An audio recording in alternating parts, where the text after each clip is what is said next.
j'espère que vous allez bien. Alors aujourd'hui, je vais vous filmer un do's and don'ts. Donc alors qu'est-ce que c'est? C'est une vidéo que vous aurez sûrement peut-être déjà vue sur YouTube. C'est une vidéo où je vais vous filmer donc un milieu de mon visage maquillé correctement, donc comme je fais d'habitude, comme dans mes autres tutos.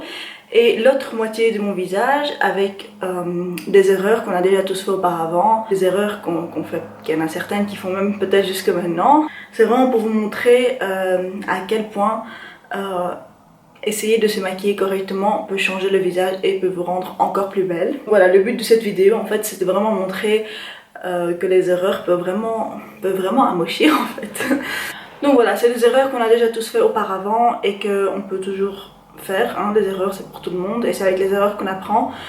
Mais cette vidéo en fait, le but c'est vraiment de vous montrer à quel point ces erreurs là peuvent amochir et gâcher les traits de nos visages, et pour vous montrer à quel point aussi se maquiller correctement en utilisant les bons produits, les bonnes teintes, les bonnes textures peut rendre encore plus belle et faire ressortir les bons traits. Voilà, j'espère que cette vidéo va vous plaire, j'espère que ce format là va vous plaire.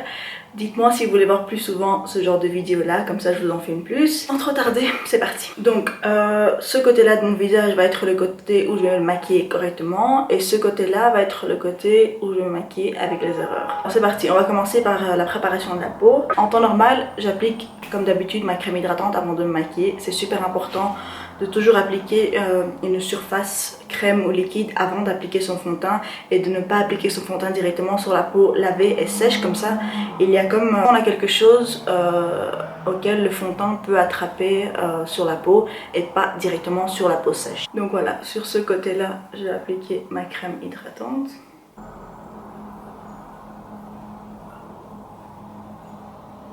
Et ce côté-là, bien sûr, on va réappliquer, ce qui fait qu'on ne prépare pas sa peau avant le fond de teint et l'anti-cerne et tout ce qui suit. Étape suivante, on va passer au fond de teint. Donc, une erreur que je vois très souvent et que j'ai déjà fait moi-même, c'est d'appliquer un fond de teint, alors déjà beaucoup trop épais. Bon, je ne dis pas que les fonds de teint épais ne fonctionnent pas, mais il faut savoir les travailler parce que c'est des fonds de teint qui sont beaucoup plus difficiles à travailler. Et une grosse erreur encore plus importante, c'est d'appliquer la mauvaise teinte. C'est vraiment la chose à ne pas faire, surtout quand on applique trop foncé. Alors quand on applique trop clair, alors là c'est pas grave parce qu'on va venir réchauffer avec le bronzer, contouring et tout ça, donc tout vient dans l'ordre. Mais quand on applique trop foncé, c'est presque impossible à réparer en fait. Donc il faut vraiment faire très attention à la teinte.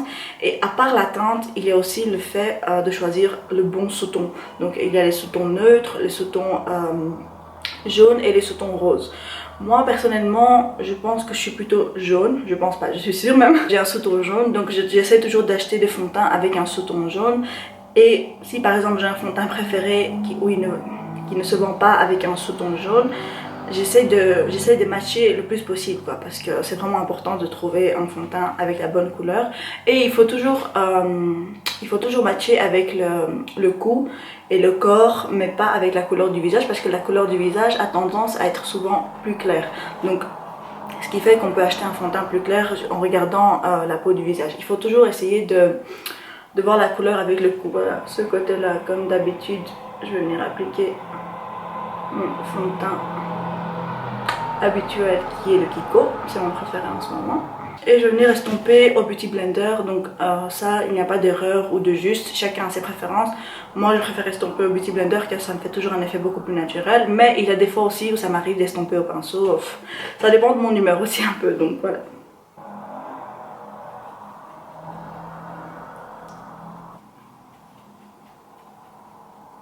Et bien sûr, pour le côté incorrect, je vais prendre un fond de teint beaucoup trop foncé et beaucoup trop épais avec une texture qui ne va pas trop avec ma peau. Donc pour ça, je vais prendre le Studio Fix Fluid de chez MAC en teinte NW35. Donc déjà, c'est un sous-ton rose. Et puis, c'est trop foncé. Donc vous allez voir que ça va être horrible. Alors regardez. Oh my god.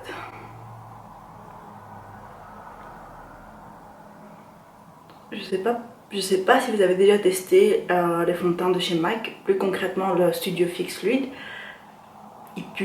Il pue vraiment, c'est une odeur juste insupportable, mais le fond de teint en lui-même, il est assez pas mal. Si on veut vraiment une couvrance, une autre couvrance, il est vraiment pas mal. Donc voilà, je viens estomper tout ça.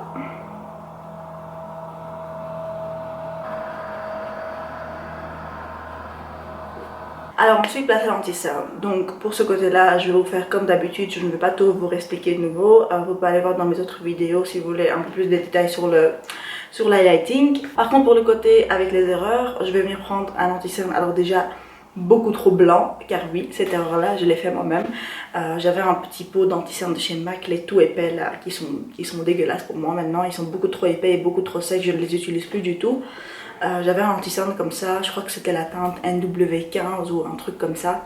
C'était hyper clair et je le prenais avec mon doigt et je venais d'appliquer uniquement sur mes cernes. Donc je faisais pas le gros triangle comme d'habitude où j'illumine tout mon visage, je l'appliquais vraiment sur mes cernes.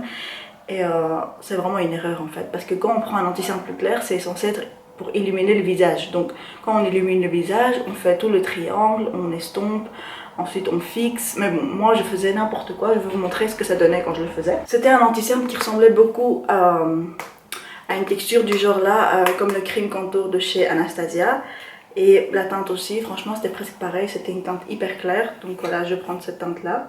Et je vais venir le faire comme je le faisais auparavant. Donc je faisais ça en fait. Je faisais un rond en dessous de mon œil. Alors déjà, j'appliquais un fond de teint trop foncé et en plus de ça, j'appliquais un anti-cerne beaucoup trop clair. Donc le contraste, je vous en parle même pas, hein, c'est juste horrible. Voilà, c'est ce que ça donnait en fait quand je me maquillais avant. La manière correcte de le faire, donc c'est de prendre l'anti-cerne et de l'appliquer en triangle en bas de l'œil. Comme je le fais dans toutes mes autres vidéos. On a appliqué aussi sur les autres zones à illuminer, donc le front par exemple, les côtés de la bouche et un peu le menton. Et estomper au Beauty Blender.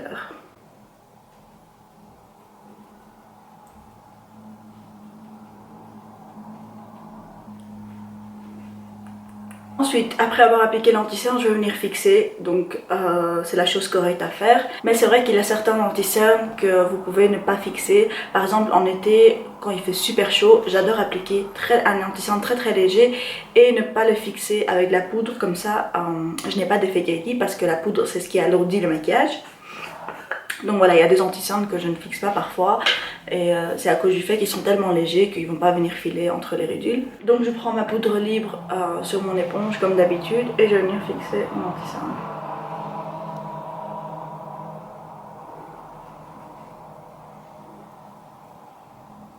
Et bien sûr, pour le côté erreur, on ne va pas fixer l'anti-cerne.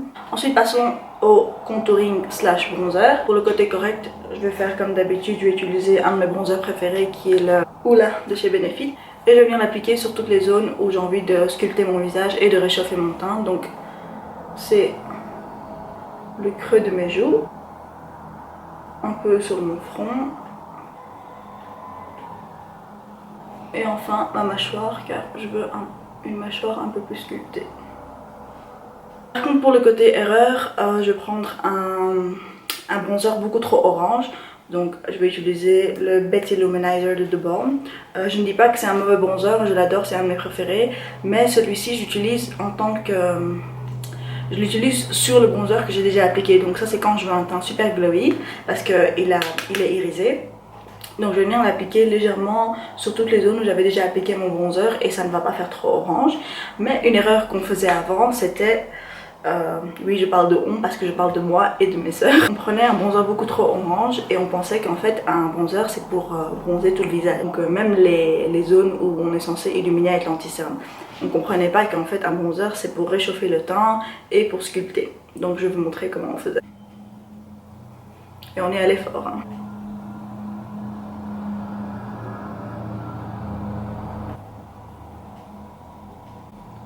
En fait, on en appliquait vraiment sur tout le visage, quoi, partout. Et ça donnait ça. Alors ensuite, pour le blush, je vais appliquer d'abord le côté normal. Donc je vais prendre un petit blush, baby pink, rose clair. Il est super joli. C'est un de chez The Balm aussi. Et je vais venir l'appliquer sur mes pommettes. Par contre, pour le côté erreur, je vais prendre un blush beaucoup trop flashy, beaucoup trop foncé, qui est un de chez The Balm encore une fois. C'est important d'appliquer des blushs déjà qui vont bien avec votre couleur de peau, car ce genre de blush là c'est un peu plus pour les peaux foncées, mais bon, comme on voulait tout être bronzé et foncé, ça peut être le genre de blush qu'on appliquait. Surtout d'en mettre trop aussi, donc je vais vous montrer ça, comme ça vous savez imaginer. Déjà, une erreur, c'est de se rapprocher trop de cette partie-là en mettant le blush. J'ai l'impression que ça fait tomber les joues et c'est vraiment pas joli. Il ne faut pas venir sur cette zone-là en appliquant le blush. Il faut essayer de rester plutôt vers l'arrière, mais bon, là on est en mode erreur, donc... Voilà. Ensuite, place à l'highlighter. Je vais utiliser pour le côté correct le MAC Soft and Gentle, qui est le premier highlighter que j'ai acheté dans ma vie. Je vais utiliser un pinceau éventail qui est celui de chez Smashbox, mon préféré. Et je vais venir appliquer mon highlighter sur les zones qu'il faut illuminer sur le visage en fait. Donc c'est l'ossature des joues. Par contre pour l'intensité, il n'y a pas de bon ou mauvais. En fait l'intensité c'est vous qui choisissez. Il y a des gens qui préfèrent avoir un highlighter super intense, d'autres qui préfèrent un highlighter un peu plus léger. Moi ça dépend des looks. Là on va dire que là on fait un look pour une soirée, donc je vais aller un peu plus fort avec l'highlighter. Voilà. Je vais venir en appliquer un peu sur le bas de mon sourcil et le haut de mon sourcil. Sur le milieu de mon nez uniquement. Je vais essayer de ne pas toucher l'autre côté de mon visage. Et enfin un peu sur le menton. Par contre pour le côté erreur, je prends un highlighter super blanc. Car oui, c'est une erreur que beaucoup font. C'est d'utiliser un highlighter beaucoup trop clair par rapport à leur peau et c'est vraiment pas joli, vous allez le voir. J'ai utilisé celui-ci de mon Glow Kit chez Anastasia Beverly Hills et je viens l'appliquer sur les mêmes zones.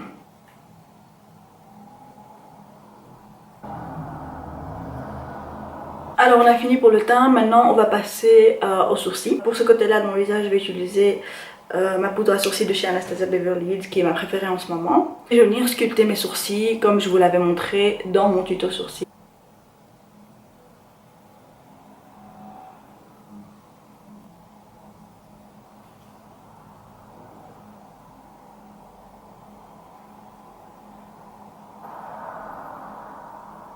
Et pour le côté erreur, donc je vais prendre... en fait j'ai envie d'utiliser un crayon noir pour sculpter mes sourcils, mais c'est tellement dégueulasse que je ne vais pas le faire. Mais je vais le faire pour vous et je vais le faire aussi pour montrer aux gens que dessiner les sourcils avec un crayon noir, c'est la plus grosse erreur du monde. Alors déjà, première erreur quand vous dessinez vos sourcils, à part le fait que vous dessinez avec du crayon noir, c'est de venir faire ça.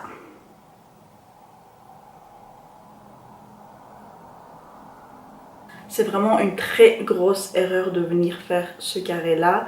C'est super moche, ça gâche toute la forme du visage, ça gâche tous les traits du visage.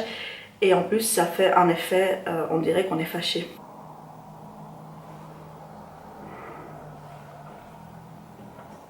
Ouais, oui, en effet, j'ai déjà vu des gens avec des sourcils comme ça. Ensuite pour les fards paupières, je vais pas faire quelque chose de super détaillé ou quoi, je vais juste vous montrer quelques trucs de base qu'il faut absolument savoir. Donc je vais commencer par le bon côté.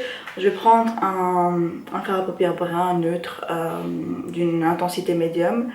Vous pouvez utiliser n'importe lequel, mais c'est un look que je fais le plus souvent, donc je prends celui-là. Et je vais venir l'appliquer dans le creux de ma paupière en l'estompant vers l'extérieur et en faisant en sorte que ça soit vraiment fondu et qu'il n'y ait pas de ligne tracée.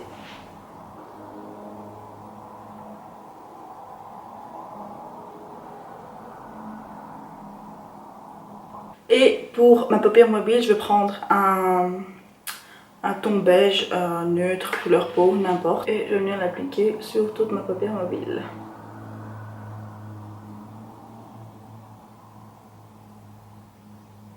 Par contre, pour ce côté-là, ce que je vais faire, une erreur que je vois très souvent aussi, c'est de ne pas utiliser des teintes de transition et donc d'augmenter l'intensité des fards à paupières au fur et à mesure du maquillage, mais c'est de prendre directement du noir par exemple. Pour ceux qui ont vu mon tuto Smoky, vous avez vu que j'ai utilisé 3 teintes de transition et qu'ensuite j'ai déposé mon noir, ce qui est logique. L'erreur qu'on peut faire, c'est de directement prendre le fard à paupières noir et de venir l'appliquer sur la paupière mobile en essayant de monter vers le creux pour faire un effet smoky. et à la fin ça donne n'importe quoi, c'est horrible en fait. Voilà, je vais faire ça, hop. Je vais appliquer mon noir directement comme ça.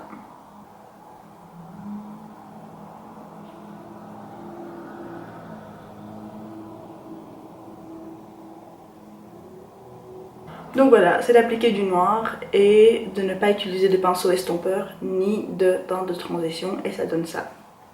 Horrible.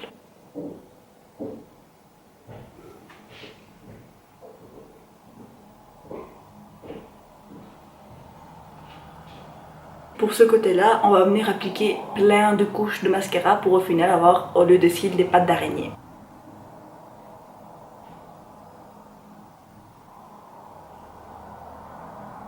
Je suis impatiente de démaquiller tout ça.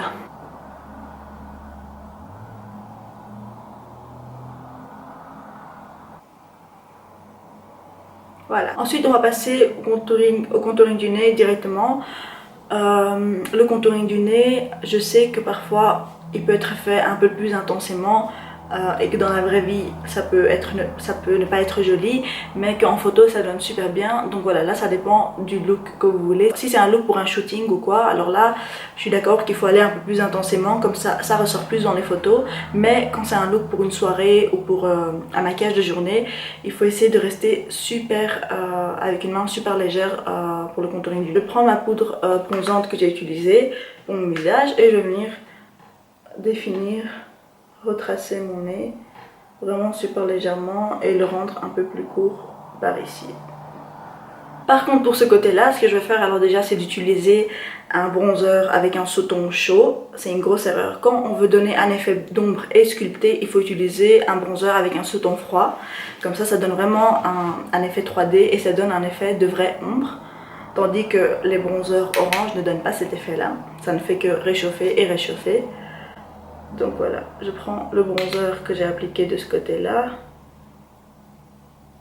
Et je vais venir retracer mon nez. Alors déjà, il faut aller pour le contouring du nez uniquement sur cette zone-là. Sortir sur l'aile du nez, ça ne va faire que élargir votre nez et donc ça va être un résultat super moche. Donc voilà, moi je vais aller vraiment sur l'aile de mon nez. Comme ça, on l'élargit le plus possible. Et que ça ne fasse vraiment pas un effet naturel quoi. Donc alors pour mon côté correct, je vais utiliser un crayon nude que j'utilise comme d'habitude sans trop vouloir grossir mes lèvres et dépasser.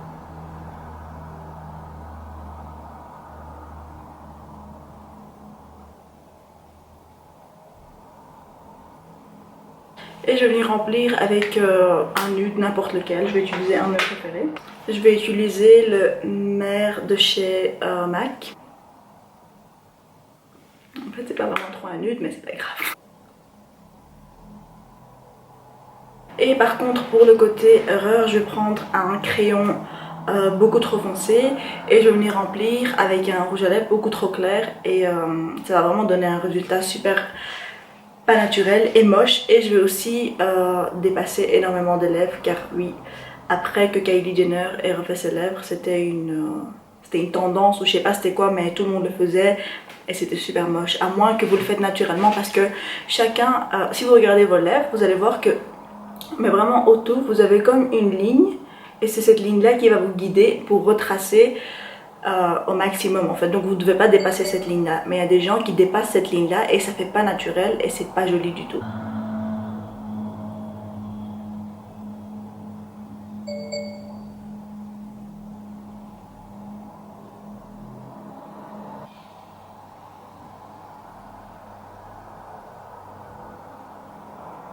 Et on va venir remplir avec un rouge à lèvres super clair et ne pas l'estomper.